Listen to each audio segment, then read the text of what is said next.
Now it's recorded. I don't know what's wrong with this thing. Okay, so we're recording now. I'll edit this first part out. And now we're going to share and we'll look at some of the stuff that's up online. So normally we go to the home page. Oh, we like to start there. And there's announcements, conversations, assignment. In announcements, if we clicked on announcements, we can look at the latest one, which is this one. Um, this one I posted because I wanted you guys to have all the links to the videos in one spot so that you didn't have to, um, search for them. So if you wanted to go back to look for something, like it goes all the way back to the first ones, or maybe, yeah, I think it does. Yeah. So the first ones are over here. This is the visual analysis if somebody needs to look at that. This next one is dehumanization and visual analysis. And then we're starting to talk about climate change in that one, and some research techniques we're starting to talk about because you can't get it done all at once. And then the next one we're looking at citations and some of the library links and some of the recordings there. So if you click on any of these, it'll, you can watch it. You can also speed through it and just see the part you want. And in the last class, we were talking about research techniques, citations, and punctuation. Because when you make a works cited page, you have to know how to do that. So these things are all in one spot. They're all under announcements like that. That makes it easy to find because I know I sent it to you in your emails, but it's hard to find. You have to look through the emails. So there it is all in one. Assignment-wise, I think you guys are coming along, most of you. The one thing I did want to tell you is please be careful when you're posting your assignments, because with the visual analysis, for example, the first one was your complete draft. And so I marked up, I put the notes all over the comments, the things you guys had to do. If you reposted a revised version over top of the old version, then all the notes go away. So you can't look back at it. I can't look back at it. And what I would end up doing is remarking it. So don't do that anymore. I don't want to mark them twice. It takes me sometimes 30 to 40 minutes per essay to do that. It's online is a really long process because you have to type it and click on it and all that stuff. By the way, let me just show you what that actually looks like from my end, because I'm not sure if you know how to kind of look through it when the marks are on there. Let's find somebody's that's, okay. So let's say we were just looking at this one, just to look at how it goes. Let me make this bigger for you guys. All right, so it doesn't say anything there, but if you put your little pointer on it, see this little arrow goes all the way down. If I follow the arrow, I can't. It wants to go away on me, but it goes down to this second piece right here, the arrow. See that little arrow from there? So it shows you that, oh, it should be this word instead. Okay, I get it. That's the wrong one, because that's possessive. And this one is the verb you are. Here, if you weren't sure what it is, you just point on that. You go over there. Whoops. Yeah. To this one, and it tells you, oh, you have two sentences there, so you have to put a semicolon between it. If you just go down this way, then the arrow goes that way. It points to it. So here, again, there's something going on with that. So that's how, if you just go down like this, it'll point on the paper what you've got to do. So I wanted to point that out to you because some people just look at all these marks and they don't really know how to follow them.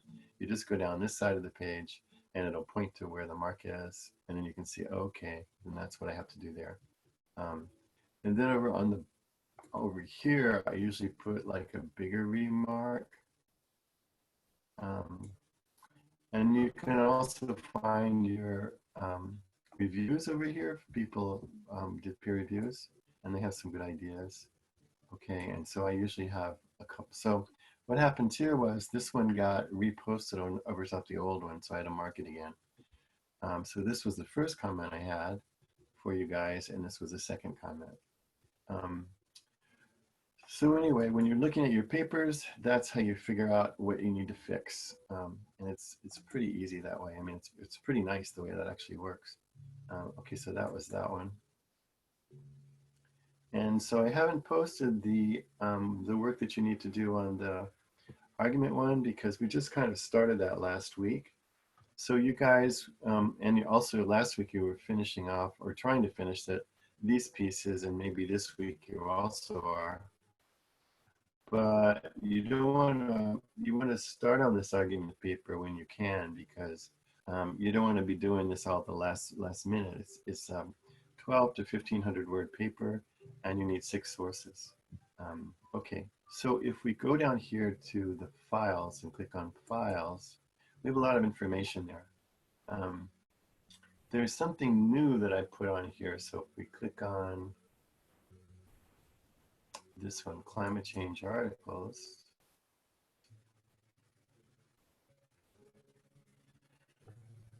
so there's some subfolders underneath there, the climate change research stuff, and there's peer examples. If you click on the peer example one,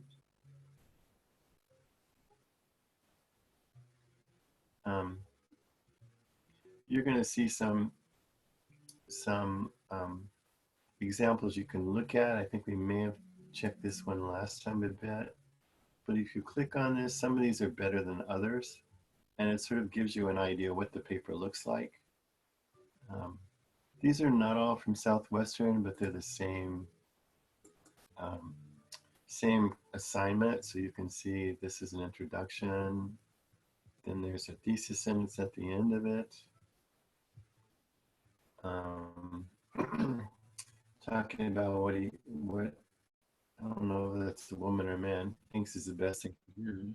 And then here's where they cover the first article, all the information.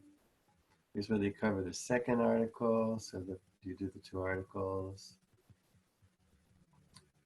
And this is where they're starting to argue which one they think is maybe the better idea or what the problem is with it. So they're critiquing each one. And then here, they're deciding which one they think is better. This guy's paper is kind of long at 7 pages. And then he's going to have his conclusion there, right there. So I think what he decided is that the education was more important. So that's what he's looking at. And then other things maybe. So he's not saying that one is necessarily better. He's saying that we need to do a bunch of stuff all at once. Here he has his works cited, which is not exactly correct because he's supposed to have works cited at the top. It starts on its own page, and it's not supposed to be numbered. It's supposed to be alphabetized, but he does have he has 6 sources, so he's got his sources. So he's got enough of that. And then we could look at the other ones just to see. We could check this one. I don't know what this looks like.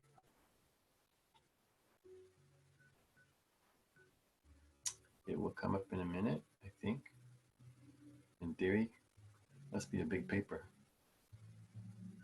Yeah, this one's 8 pages. Yeah, this woman was such a hard worker. It was unbelievable. She has an interesting title, Climate Change, There's Still Hope.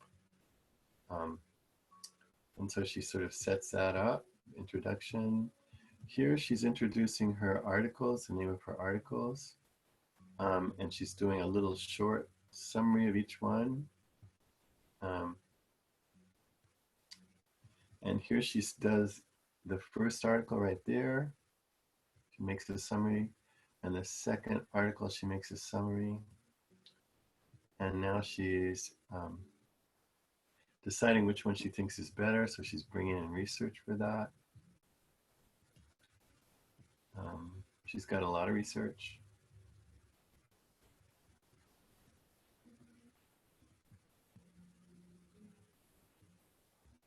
Yep, she's loaded with research, which is kind of good.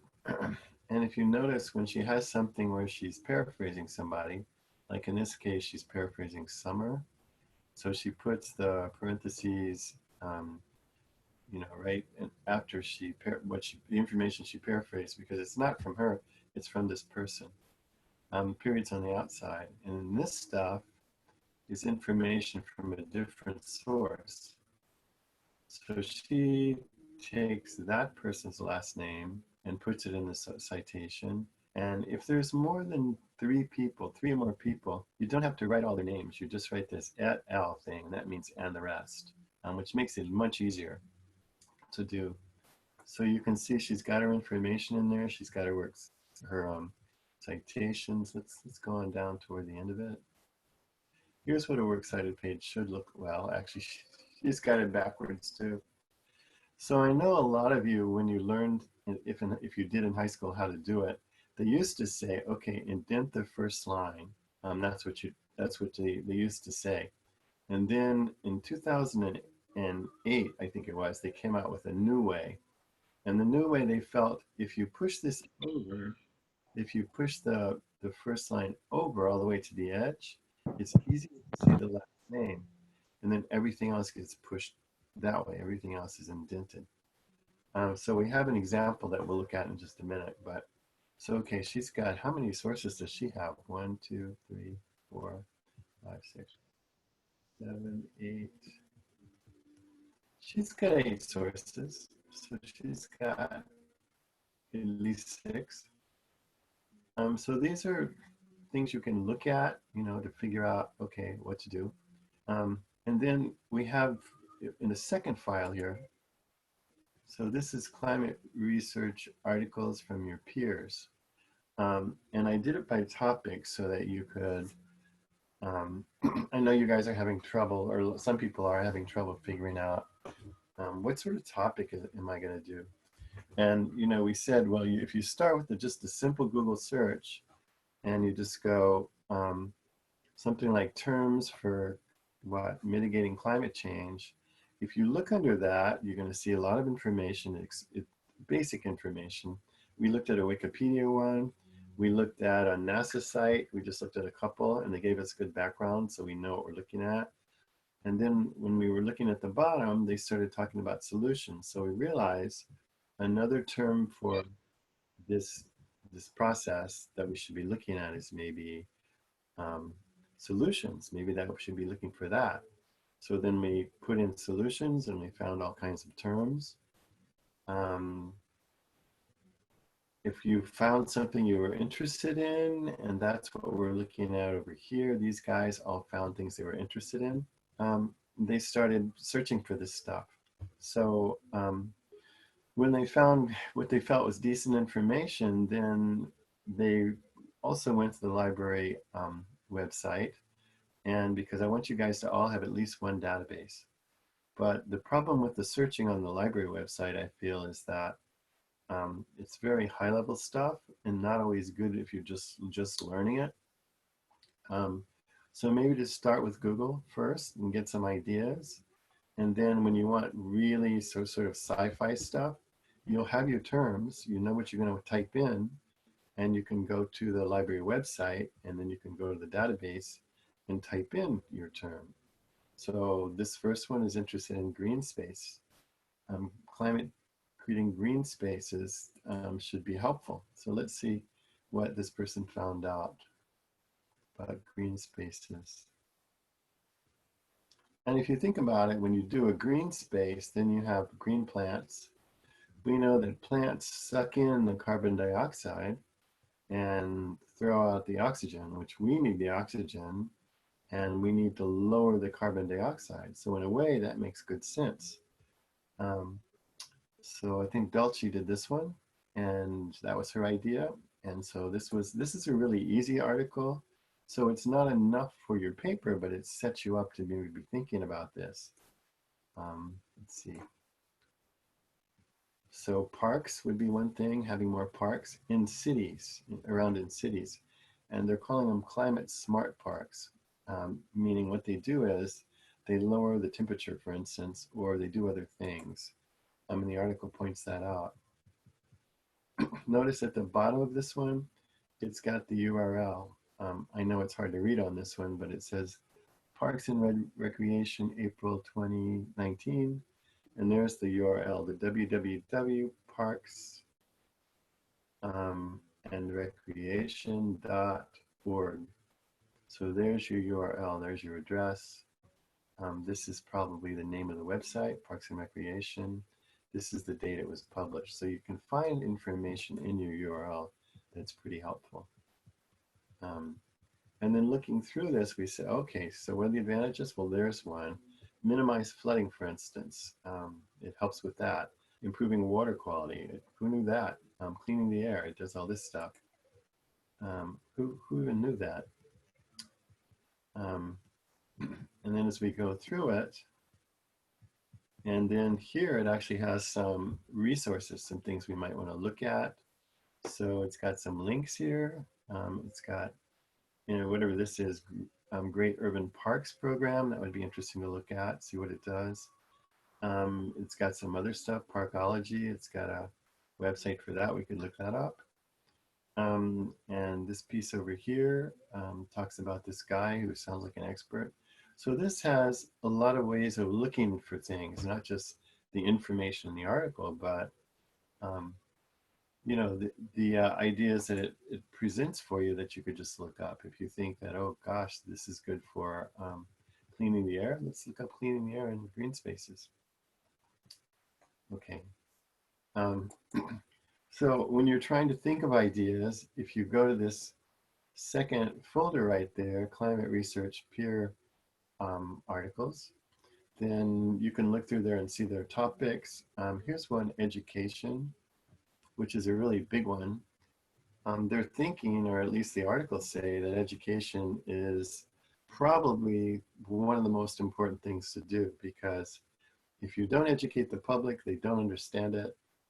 Basically, if you don't know something, you just think that, oh, it's not a big deal. Who worries about that, They had a program in North Carolina that they had a unit where they taught the elementary students, the little kids, about climate change, and they had them do a project. And what happened was the effect of that was that the kids went home to their parents and said, okay, what are you doing? I'm worried because I'm hearing that this is going to be happening in my lifetime, and I want to have good air, and I want to have be able to see the trees. I don't want all the trees to be dead. And all of a sudden, the parents began to look into it, and in that way, you educate the public. But it was an interesting way they did that, so that people were much more aware that, yeah, things are going on. And you may not see them today, but in your lifetime, you guys are young, you'll definitely see them. And in your children's lifetime, should you have those, they're going to be experiencing this. So there's good reasons to be looking at all this stuff. So this is a long article. We'll just look at some of it. And again, it's got some sources here that you could use. And they're talking about, well, this disaster deaths, if we know something about what's coming, like the floods, the droughts, and the landslide, maybe that can help us, prevent some of this stuff. So this is a lot of information that you could probably use in your paper. This little chart is interesting because it's showing that, what's going on in terms of the carbon rising. And if we look at this top line, look at how it's going. It's going way up. So it's predicting the number of deaths per million. We're here in 2020, so it hasn't gone up that much, but we're starting to see stuff. But you can see by 2040, which is not that long, big change, very scary change. What is that? I don't know how many times it is we are now. 2060, again, it's huge. And then 2080, you guys would be how old by then? 80, would you guys be 80? But anyway, here it's really extreme. And I don't know how well we could live like that. So it's good to know these things, what's coming. And then it tells you how we need to maybe adapt. And it's got a lot of stuff in here for you. So this is already giving you a lot. These other pieces are basically just kind of showing you stuff.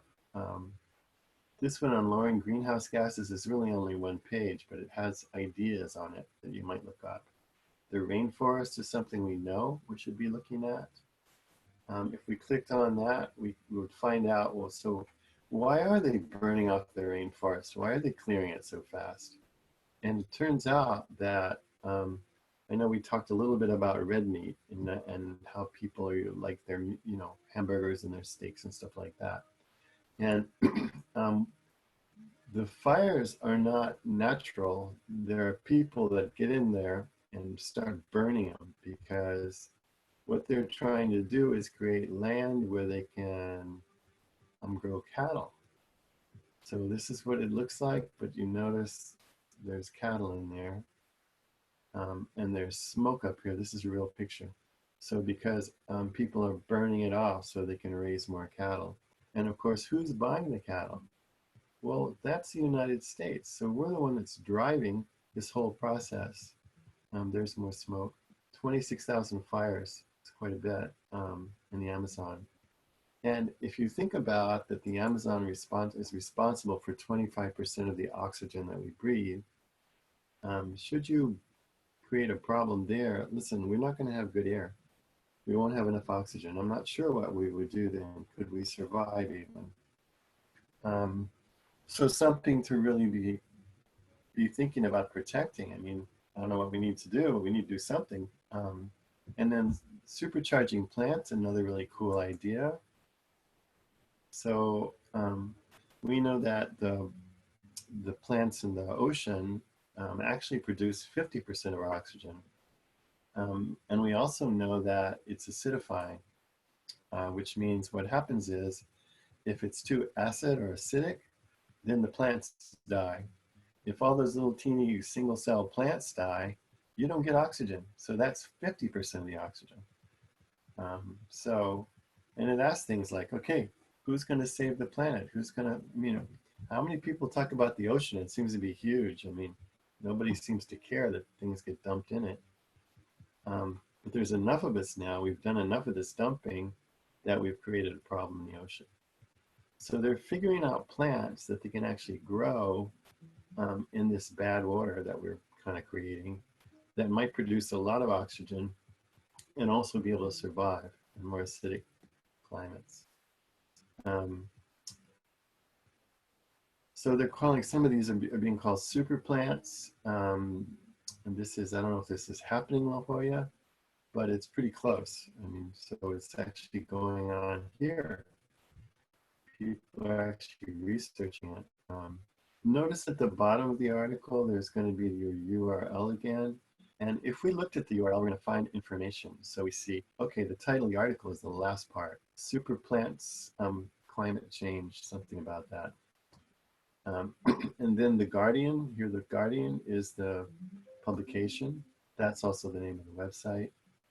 Here we actually have a date. It says April 16th, 2019. So we have some information.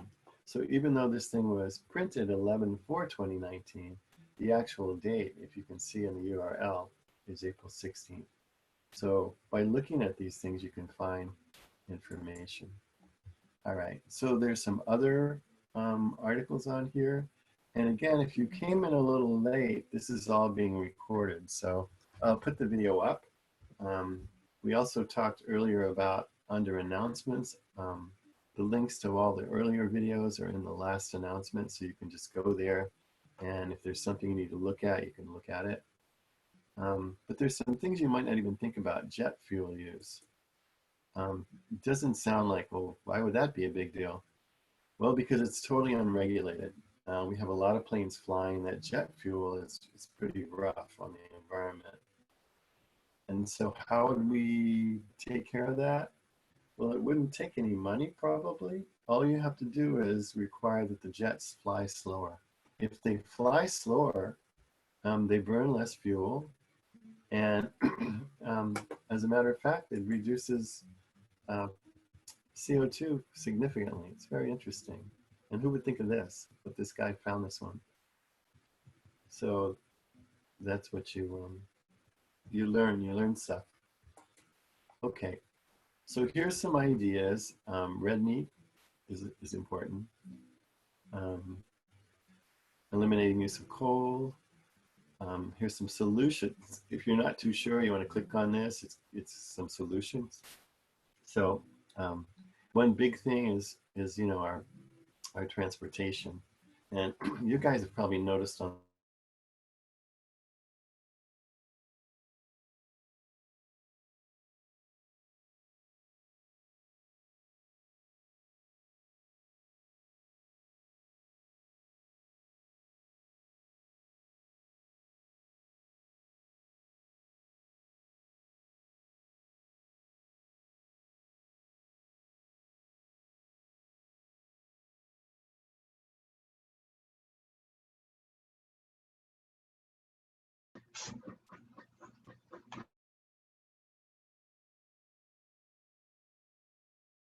Hello.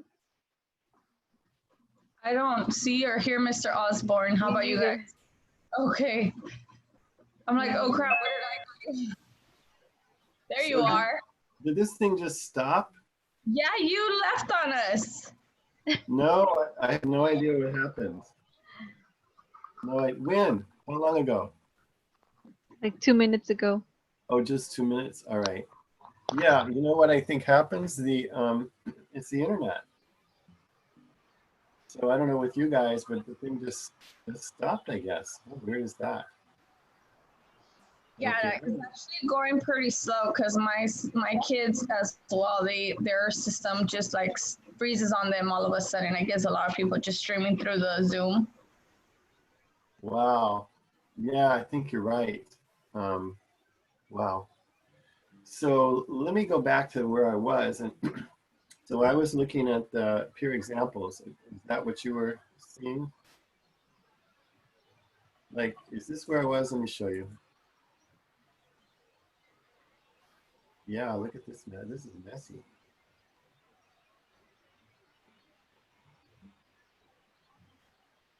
Were you there when I was doing this? Yeah. Yes, you actually were already Yeah. finishing off and you were explaining to us. Which one? About the biofuels. About the biofuels? Wow. You mean the jet fuel? Yeah, that's the last one you showed us. Okay, so not a big deal. But anyway, so you can see there's stuff in here, right? Wow, this is so tricky. Um, the, yeah, my doctor, I did a video thing with my doctor the other day, and she got really mad because her system cut off. We actually had to talk over the phone. It was weird. So it's not just us here at school, or that. It's everywhere. I don't know. People are learning. Same All thing right. with the kids' doctor as well. Their system was just crashing on them. Yeah. So I mean, I don't know. So okay, so let's just keep going, and then hopefully it won't crash anymore. Boy, we lost a lot of people that way. They thought it was done. Okay, so anyway, we looked through the peer things, the peer examples here, and not peer examples, the research peer ideas. We looked through there. We looked through the peer examples. Um, this climate change essay thing, I put a couple of sources from, if it comes up. Yeah. So on this one, I put a new format, but the format's wrong, so I have to redo it just as well. Um, so this was the old format, and I have to fix it up for you so it's better. So I'll do that today. So don't even look at that. But I know people had asked me for a what does it look like format, and so this is the old one. I have to put the new one up. I noticed that this morning.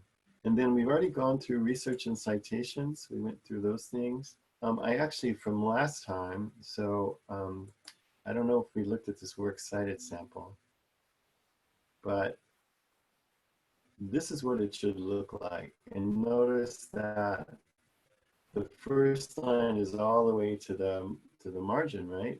But the other lines are the ones that are pushed in now. So you push these in 5 spaces, you indent these. Every line after the first line you indent. And if you look at the way it's supposed to be, the works cited is centered, on that page, it's underlined.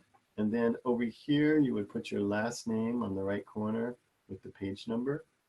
And then back to the citation. So you start last name, comma, first name, period. Between this term and the next term, there's 2 spaces. And then this is the title of the article that would come next. Because we're doing the small piece, which is this, and the larger piece, excuse me, which is this. We talk about containers now. We say, well, this thing is the big container. This is the small thing contained inside of it, if you think about it. So the article, there's mini articles in the New York Times, which is a newspaper. And in this case, they've taken the newspaper and they put it, and they made a website out of it. So mini articles. So we know this is the big thing. The big thing, the large container, is in italics. So this is italics. If this was a magazine, it would be italics. If it was the name of the website, which it is, it's italics. If it's a CD, it's italics. If you were looking at a video on YouTube, YouTube would be italics, and the name of the video would be over here. And the small piece is always in quotes, like this, inside of quotes. All right. Notice that at the end of every term, there's a period. So after this, her name, there's a period. After the article title, there's a period. The period goes inside the quotations, always. So periods and commas always go inside the quotation marks. Then we have New York Times in italics, which is the name of the website. Put a comma, put the date. So it's day, month, and year. This is the British way of doing things. We always go May 22nd, but this one went 22nd May 2007. So do it that way. Then put a comma. And by the way, this is the date of publication, perhaps. Or if you're looking at the website, it might say copyright, or it might say revised, or it might say updated, or it might say nothing.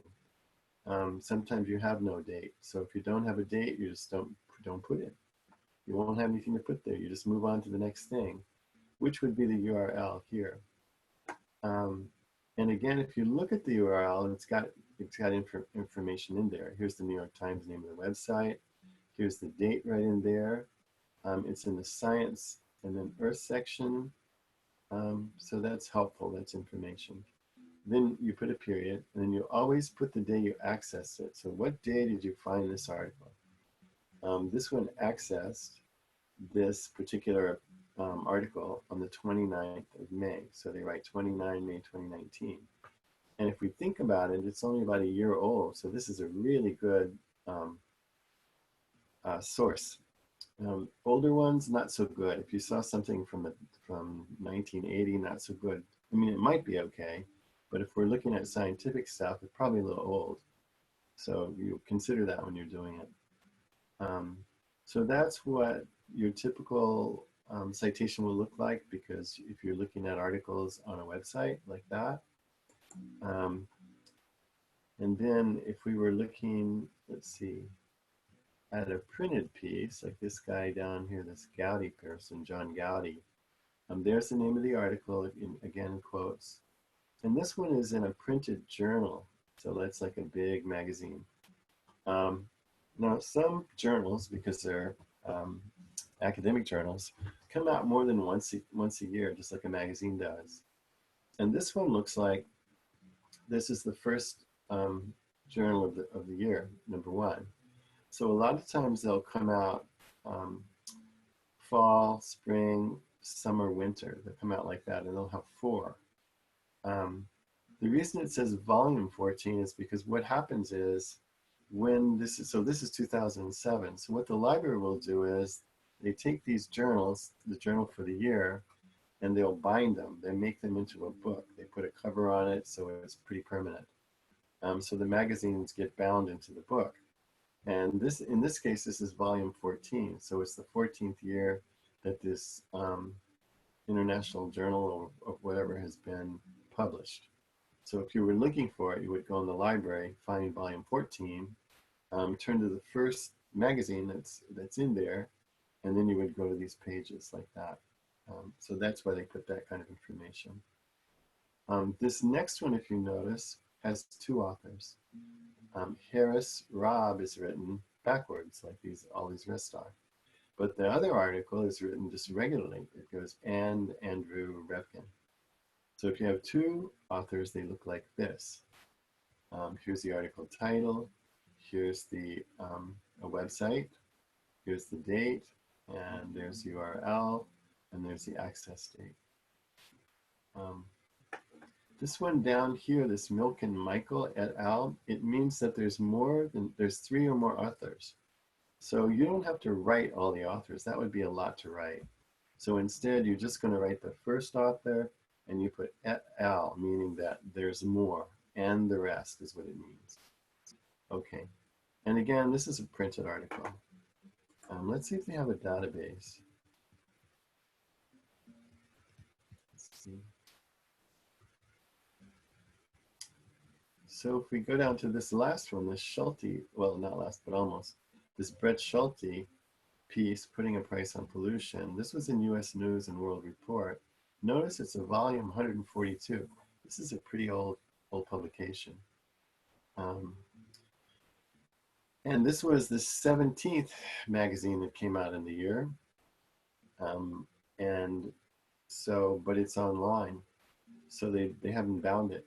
But it says this is how many years it's been going on. This is the 17th probably week, because I think this is a weekly report. Might have 52 here. This is the date this one was published.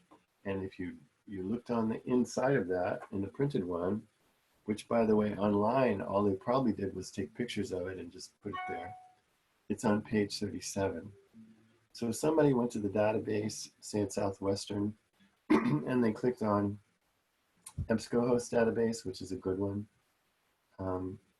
And they didn't actually make this citation because on the website, EBSCO will make it for you. If you look back at the video, I don't know if you guys all saw that, but if we were looking back and you couldn't remember how to do it, we would go back to the actual video. Let me click on that one. See if I can find it.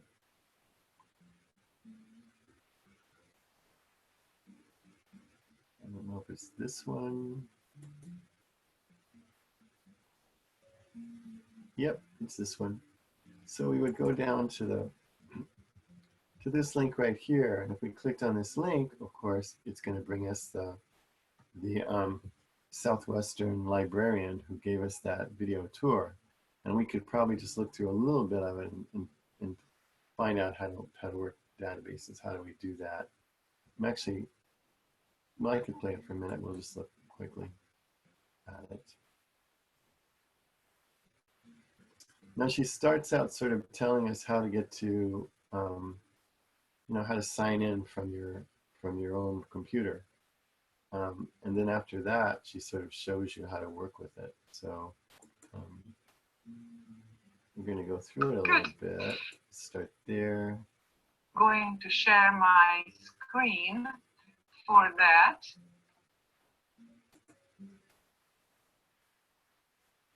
And I want to minimize this question. Just come here, put in your. See how I'm kind of speeding through it? I'm just from one of these websites, you will find that textbook. We can, doesn't change.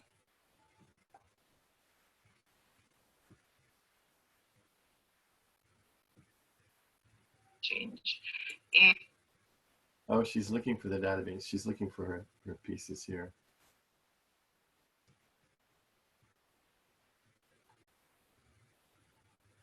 Book that was published in 19.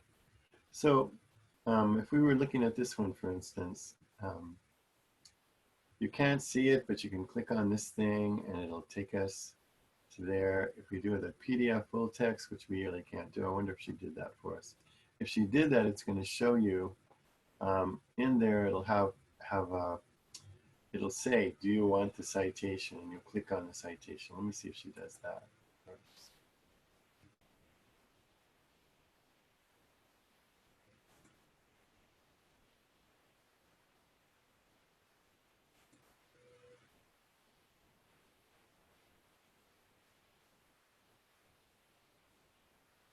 Yep.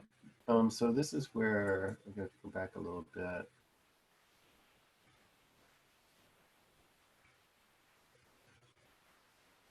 And just copy and paste it. So Let's go back. I'm trying to get a little bit ahead of this one so that we can see her tell us.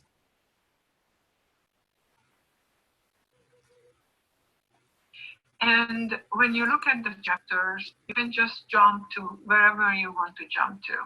And let's say the power sector. That's the section or chapter I want to read. When you click on that link, it opens up the book and you can start reading it. You see on the left side, there is still, you have the option of jumping from one chapter to the other. So you didn't lose that function. And then you can just scroll and keep reading. On the top, just under the blue bar, you see other icons that can help you to do any things with the book. For example, you can save pages, email, and print pages. Every publisher allows a certain amount of pages to save, email, or print from every book. So let's see, if I want to email pages, how many I can email from here. So it looks like it's 100. I can email the current page. I can email a certain amount of pages, which I will decide. And also you can email the chapter, that section. So I'm going to cancel out of it. And probably one of the most important icon that you are looking for is the cite. It will give you the citation for the book. You just have to scroll down to the MLA section. Here it is. And just copy and paste it. So back then, when I was writing papers. Okay. I always opened up the data.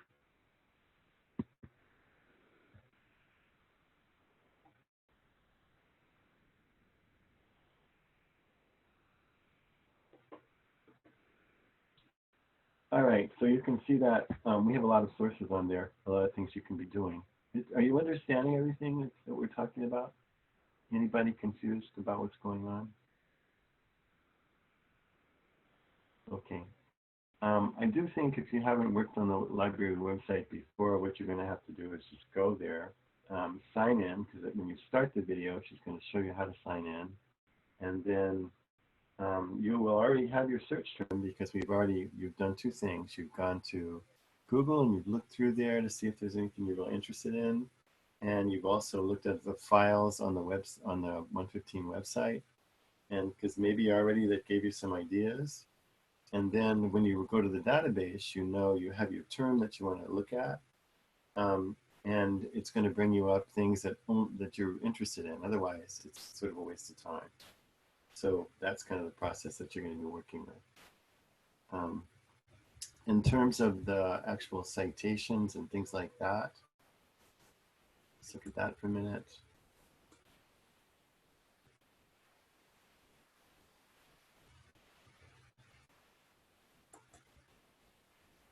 Get out of there. So this is actually in this piece right here, the citation exercises. So we looked at the works cited sample there. We looked at that. There's a library handout that gives us some information, sort of base information. Tells you how to do it, tells you how to do it off campus. Or you can just watch that video. How to research the library database is right there.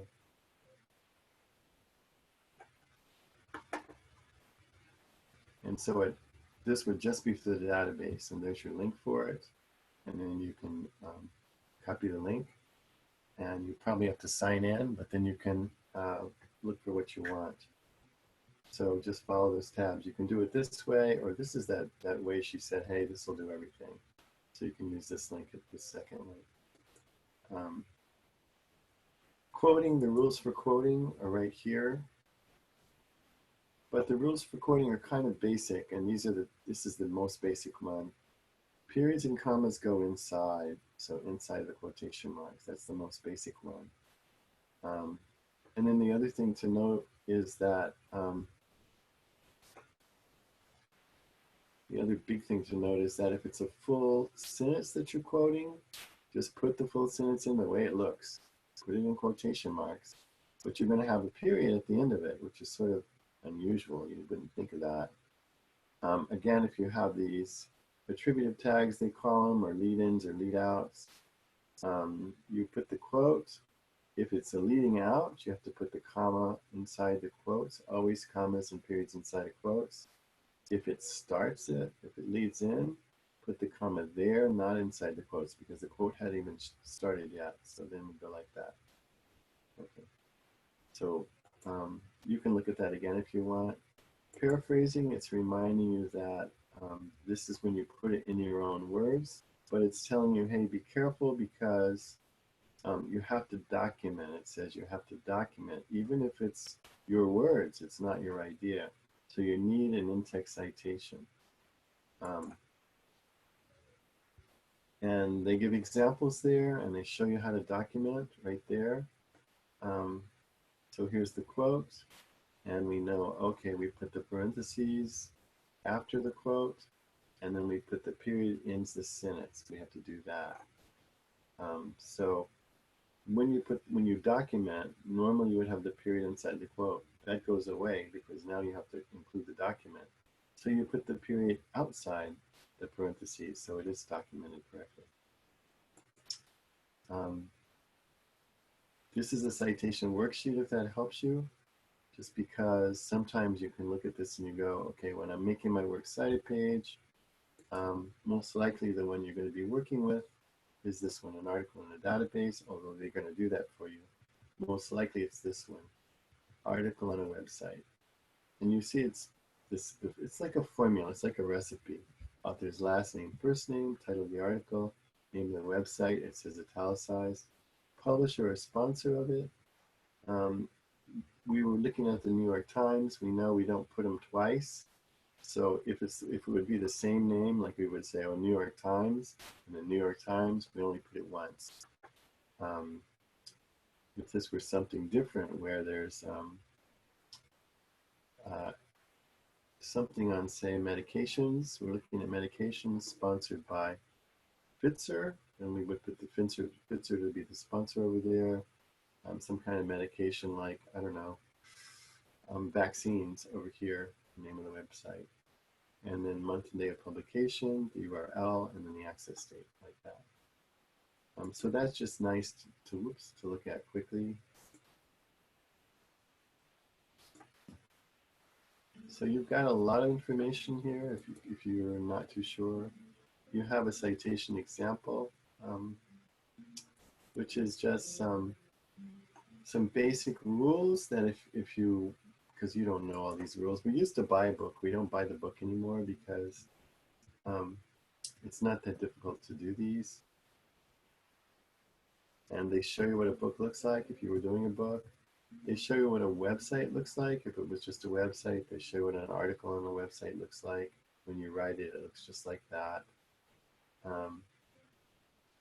And then library and online database, you don't have to do. They'll do it for you. So this is mostly what you needed. Again, this library instruction one is where that video is. You can watch it. Forms of citation we went through. And this is where we're figuring out, okay, is it a paraphrase, a quotation, a summary, or plagiarism? For sure you want to know what plagiarism is. And plagiarism means you're not giving it credit. Summary means it's a longer piece. So it might be a whole chapter you're summarizing. Paraphrase and quotation is just that little piece that you were looking at. You can either quote it exactly, or you can paraphrase it and put it in your own words.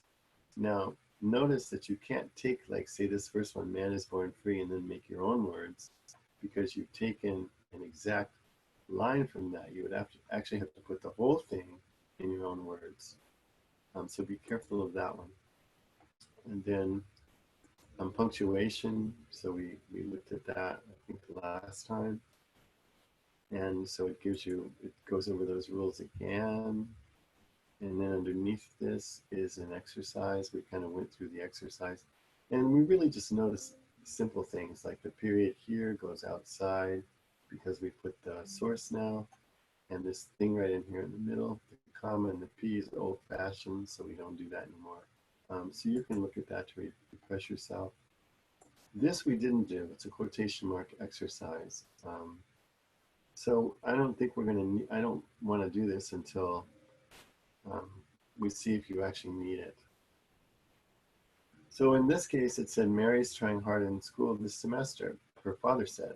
Well, that's pretty easy. So this is the quote. We put the quotes here right before Mary, and we put the quotes here after the comma because we know commas are inside. This next one, no, the taxi driver said curtly, I cannot get you to the airport in 15 minutes. So the first part, no, is in quotations because that's what he said. So quotation mark, and then quotation mark after the comma. Then we have this one with no quotation marks. Then we have quotation marks, I cannot get to the airport. And then the period goes inside and the quotation marks goes outside. So that's all we were going to practice. All right, so you've got lots of information here.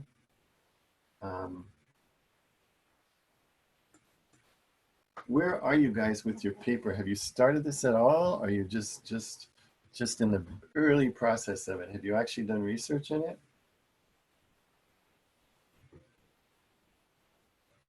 Celine, have you done any research yet? No, I haven't done any research yet.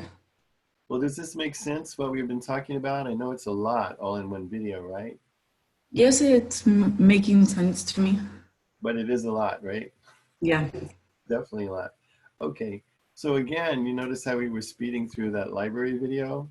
You can just speed through this one and just stop it where you want to see it, and then, you know, you can keep watching it over and over, you know, whenever you need it. So it's this is to be a resource. So I think we've probably covered a lot today. Does anybody have any questions? Anything they wanted to talk about?